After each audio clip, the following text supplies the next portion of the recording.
251 बता दीजिएगा। For silicon second part है तुम्हारे पास सिलिकॉन का।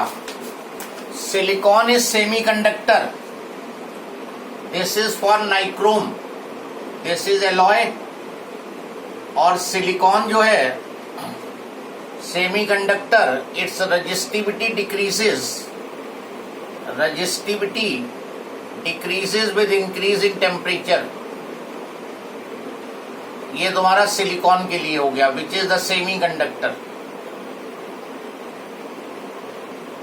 ये 247। Any other problem? Sir 251। 251 worksheet का 251 question. A wire of 15 ohm resistance, देखो यही है 251, चेक करो यही है। A wire of 15 ohm resistance is gradually stretched to double its length. Yes sir, यही है। Okay.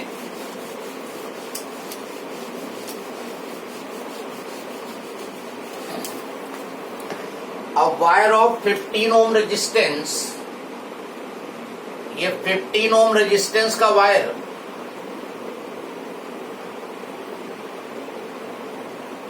gradually stretched to double its length, इसकी लेंथ डबल कर दी। तो पहले लेंथ L ले लो, रेजिस्टेंस 15, बाद में लेंथ हो गई 12। Then it is then cut into 2 equal parts, उसके बाद cut into 2 equal parts and they are connected across 3 volt battery. ये है क्वेश्चन। 15 ओम का वायर है, लेंथ डबल कर दी। हमने एक फॉर्मूला बताया था, if a wire is stressed so that its length becomes n times, तो जो फाइनल रेजिस्टेंस आया था वो आया था n² R1। याद आया सबको? अगर वायर को स्ट्रेच करके उसकी लेंथ को n टाइम्स कर दो तो new resistance will be n² R1। तो नया रेजिस्टेंस जो वायर का हो जाएगा, n यहां पे डबल है, 2² इंटू 15, 60 ओम। तो वायर का रेजिस्टेंस 60 ओम हो गया और इसको कट कर लिया 2 इक्वल हाफ्स में। और जब 2 हाफ्स में कट करोगे तो लेंथ आधी हो गई, तो रेजिस्टेंस भी आधा हो जाएगा। तो now one part will have resistance 30 ohm, 60 का half. second part will have resistance 30 ohm। Question को ठीक से रीड करो तो क्लियर हो जाएगा बिल्कुल। वायर को पहले स्ट्रेच किया गया, 15 ओम के वायर को जब स्ट्रेच किया, लेंथ डबल की, तो रेजिस्टेंस हो जाएगा 2 का स्क्वायर इंटू R, 60 ओम। उसके बाद इसको 2 पार्ट में कट कर दिया तो लेंथ आधी हो गई, तो रेजिस्टेंस भी आधा हो गया। These parts are then connected in parallel, इनको पैरेलल में कनेक्ट करके बैटरी से कनेक्ट कर दिया। कितने वोल्ट की बैटरी लगाई गई है? 3 volt. Current drawn from the battery, ये करंट निकालनी है। तो current drawn from battery, current drawn from battery I is equal to total EMF upon total resistance, V by R, total voltage upon total resistance, that will give you current drawn from battery। और total EMF यहाँ पे 3 volt लगा है। इन दोनों point के बीच में total potential difference या EMF जो है वो 3 वोल्ट है। और टोटल रेजिस्टेंस इन दोनों का पैरेलल कॉम्बिनेशन,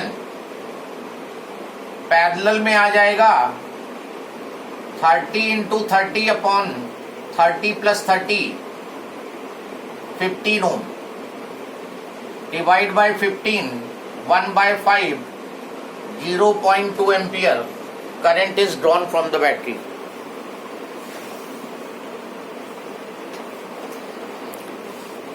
Any problem? कोई स्टेप ना क्लियर हो तो बताओ.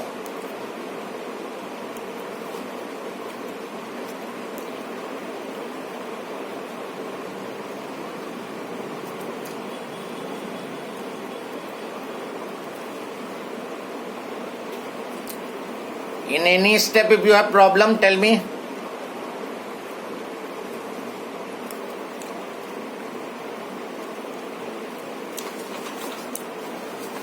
सर 259 बता दीजिए. 259. Okay. Yes sir.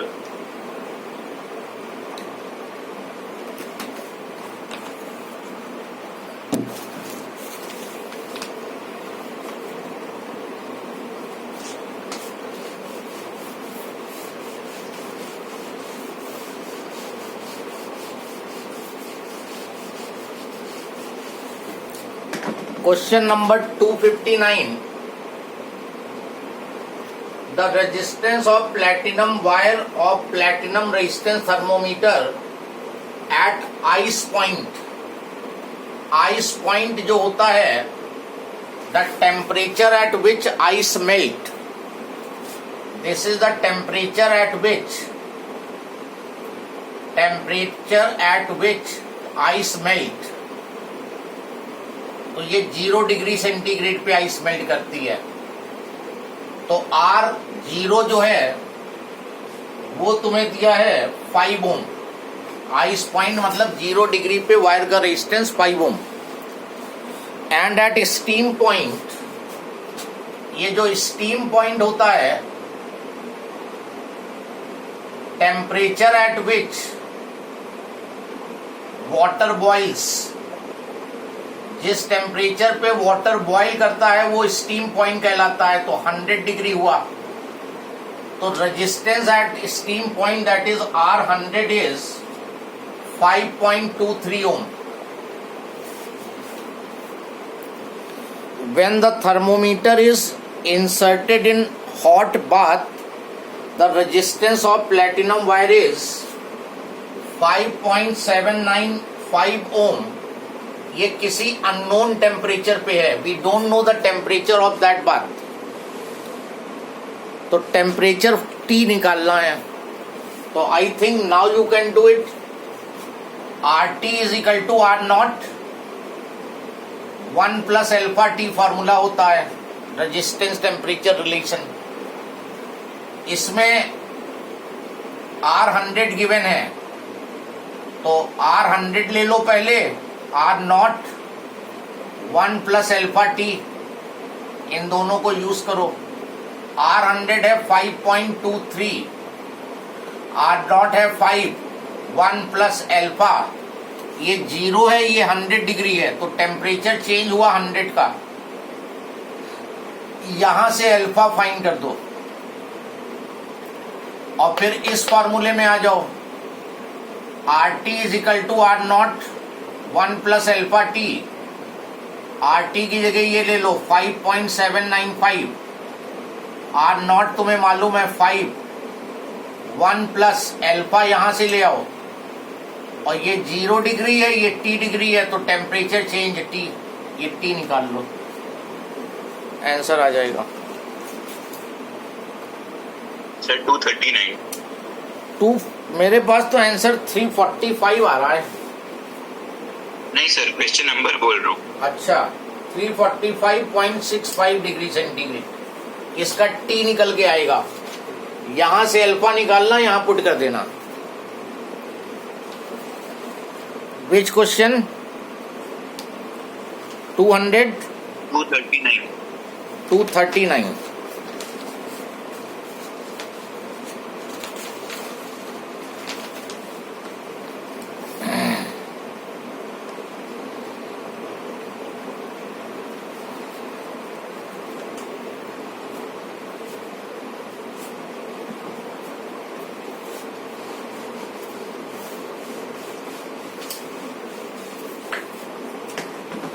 Question number 239.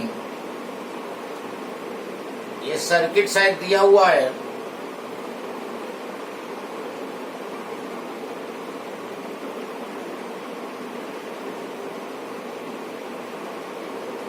ये 239 अभी नहीं करो, अभी जो अगला चैप्टर कर रहे हैं उसके बाद करो, क्योंकि उसका कंसेप्ट यूज हो रहा है यहाँ पे। 239 को छोड़ दो अभी। Okay sir. और कोई प्रॉब्लम? सर ये सेल्सियस में हुआ कि डिग्री में वाला आंसर? Degree centigrade. केल्विन में, सेल्सियस में? देखो ये चेंज इन टेम्परेचर है, change in temperature degree centigrade में और केल्विन में बराबर होता है। अगर जैसे देखो 0 डिग्री सेंटीग्रेड होता है 273 केल्विन और 100 डिग्री सेंटीग्रेड होता है 373 केल्विन। तो डिग्री सेंटीग्रेड में जो चेंज हुआ वो 100 डिग्री सेंटीग्रेड का हुआ, और केल्विन में देखोगे तो 100 केल्विन का चेंज आया। तो change in temperature Celsius scale और केल्विन स्केल में सेम होता है। खैर उसने यहाँ पे ये जो बाकी इंफॉर्मेशन दी थी वो डिग्री सेंटीग्रेड में दी थी, तो ये डिग्री सेंटीग्रेड टेम्परेचर होगा। उसने 0 डिग्री बोला था और स्टीम पॉइंट 100 डिग्री सेंटीग्रेड था, तो उसके अकॉर्डिंग ये आंसर डिग्री सेंटीग्रेड में होगा। सर हाँ सर आपने जो मतलब शीट दी उसके आंसर्स मिल सकते हैं सर? हाँ आज भेज दूंगा, आज मैं सेंड कर दूंगा। Okay sir. सर 233 में आपने कौन सा डेरिवेशन पूछा है? 233 में हाँ सर, डेरिवेशन कौन सा? what is drift velocity? Derive the relation Vd is equal to E tau upon m, capital E। हाँ ड्रिफ्ट वेलोसिटी का पूछा है। अगर तुम ओम्स लॉ का प्रूफ चेक करो तो बीच में ये एक्सप्रेशन आया हुआ है। ओम्स लॉ का डेरिवेशन खोलो। बोल रहे हैं सर। हाँ उसमें देखो बीच के स्टेप में ये स्टेप है, यहीं तक प्रूव करना है ओम्स लॉ को। इसमें पूरा प्रूफ नहीं मानांगा। टाउ अपॉन ml है सर एक। जहां पर तुमने Vd is equal to A tau लगाया है, हाँ सर, तो ए और टाउ की वैल्यू पुट कर दो, ए की वैल्यू पुट कर दो, ये एक्सप्रेशन आ जाएगा। देखो अभी दिखाते हैं कौन सा क्वेश्चन है। 233 में हमने, हाँ ठीक है सर, समझ गया। समझ गए, E इज इक्वल टू हाँ, बी बाई एल था। फोर्स जो था E into capital E, that is E V upon L. Acceleration हुआ था E V upon M L. और फिर Vd जो लिया था हमने A इंटू टाउ लिया था, तो Vd is equal to A की वैल्यू रखो। और इस क्वेश्चन में उसने कैपिटल E यूज किया है, इलेक्ट्रिक फील्ड यूज किया है। तो इसको वापस इलेक्ट्रिक फील्ड में जाने दो, या कन्वर्ट ही ना करते यहाँ पे, तो इसको वापस capital E upon M into tau आ गया। Right okay sir. उसने वोल्टेज में चेंज नहीं की है, इलेक्ट्रिक फील्ड में ही मांगा है, तो बीच के स्टेप पे रोकना है तुम्हें। Any other problem? Now yesterday we have done electric cell, that electric cell which converts chemical energy stored in it in electrical energy, and EMF we have calculated, EMF की डेफिनेशन ली थी। और फिर हमने internal resistance of the cell discuss किया था, that is opposition offered by electrolyte of the cell to flow of current. तो cell में इंटरनल रेजिस्टेंस होगा, इंटरनल रेजिस्टेंस को निगेटिव टर्मिनल के साथ दिखाया था। नाउ देन नेक्स्ट हेडिंग डालो, relation between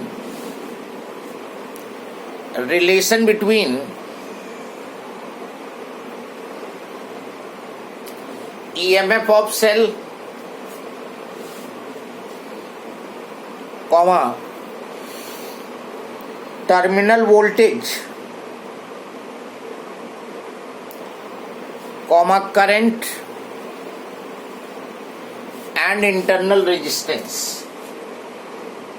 EMF of cell, terminal voltage, current and internal resistance, इनके बीच में रिलेशन डिराइव करना है हमें. और फिर जब रिलेशन डिराइव होगा then will discuss the formula. Now ये सर्किट देखो, यहां पर ये है cell, this is positive, this is negative. इसका ईएमएफ ही, ईएमएफ मार्क करते हैं नेगेटिव से पॉजिटिव. ये सेल का internal resistance, then we connect की एमीटर, देन ये रेजिस्टेंस है एक्सटर्नल, जो बल्ब भी कंसीडर कर सकते हो. और ये सर्किट, तो जब भी सर्किट बनाओगे बैटरी या cell, internal resistance, ammeter, external resistance, ये सब लाइन से कनेक्ट करते चले जाओ. एमीटर करंट मेजर करेगा, ये स्विच ऑन स्विच ऑफ, और ये हमने वोल्टमीटर कनेक्ट कर दिया है. वोल्टमीटर जो है टर्मिनल की वोल्टेज मेजर करेगा. यहां पर फिलहाल टर्मिनल की वोल्टेज मेजर करेगा, and the same will be the voltage across this resistance also, क्योंकि बाकी सब कनेक्टिंग वायर है, बाकी किसी का भी कोई रेजिस्टेंस नहीं है. तो ये टर्मिनल वोल्टेज वोल्टमीटर रीड कर रहा है, as well as voltage across this resistance. वो जो हमने कल सेल का एक बॉक्स बना के सेल में 2 इलेक्ट्रोड दिखाए थे, इलेक्ट्रोलाइट दिखाए थे, वही डायग्राम है ये. वहां पे सेल का वो फिगर डायग्राम बनाया था, यहाँ पे सेल का सिंबल यूज करके बनाया है. सेल की एमीटर रेजिस्टेंस सब सीरीज में लगे हैं और वोल्टमीटर पैरेलल में लगा है. तो सेल के ईएमएफ ई, सेल के टर्मिनल वोल्टेज बी, करंट जो सर्किट में फ्लो कर रही है आई, जब ये स्विच ऑन करोगे तो करंट फ्लो करेगी आई, और इंटरनल रेजिस्टेंस आर है, इनके बीच में रिलेशन डिराइव करेंगे. So we will first find how much energy is given by cell in flowing the charge Q in the circuit. तो energy given by cell in flowing charge Q throughout whole circuit including the cell,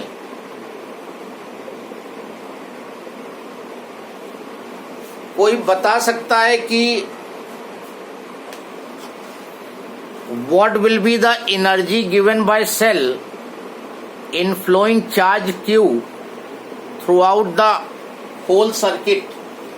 पूरे circuit में Q charge flow कराने में cell कितनी energy देगा? Yes anyone?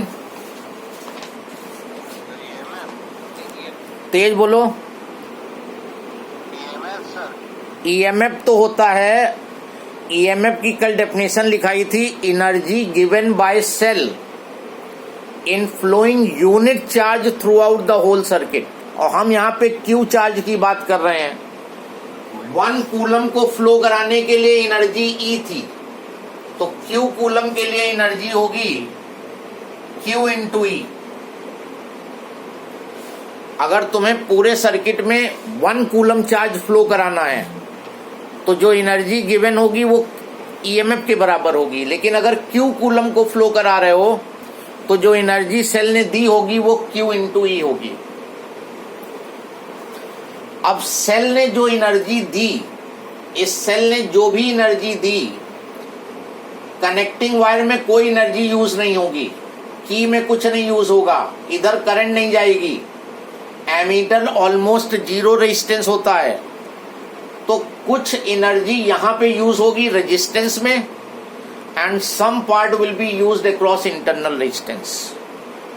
whatever energy cell supplies, some part of that energy will be used across external resistance and rest will be used inside the cell. तो वो find करते हैं work done in flowing charge Q across external resistance. इस external resistance के cross Q charge जब flow करेगा तो कितना वर्क डन होगा, और वो वर्क डन होगा Q into capital V. Capital V is potential difference across external resistance,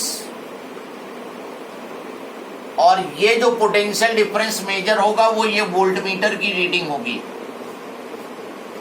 potential difference की डेफिनेशन हमने बहुत पहले बताई थी.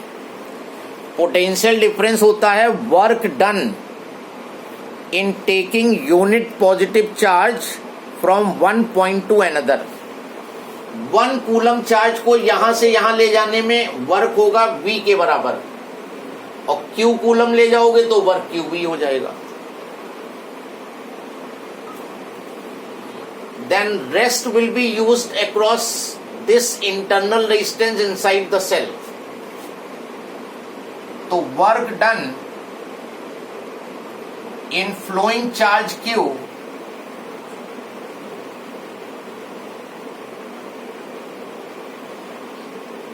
across internal resistance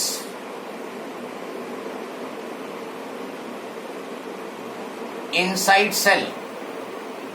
बाकी बैलेंस जो है सेल के अंदर, ये W एक्सटर्नल कर दो, इसको एक्सटर्नल सब स्क्रिप्ट में लिख दो. तो ये W इंटरनल जो होगा Q और स्मॉल v, और यहां पे small v is potential difference across internal resistance. लेकिन प्रॉब्लम यहां पे ये है कि सेल के अंदर इंटरनल रेजिस्टेंस की वैल्यू, सेल के अंदर इंटरनल रेजिस्टेंस के क्रॉस वोल्टेज को मेजर नहीं कर पाओगे तुम, क्योंकि जब भी तुम्हें दिखेगा तो सेल का टर्मिनल्स दिखेंगे और इंटरनल रेजिस्टेंस उसके अंदर है, तो ये चीज तुम मेजर नहीं कर पाओगे. तो ओम्स लॉ लगा के इसको एक स्टेप फर्दर कर लो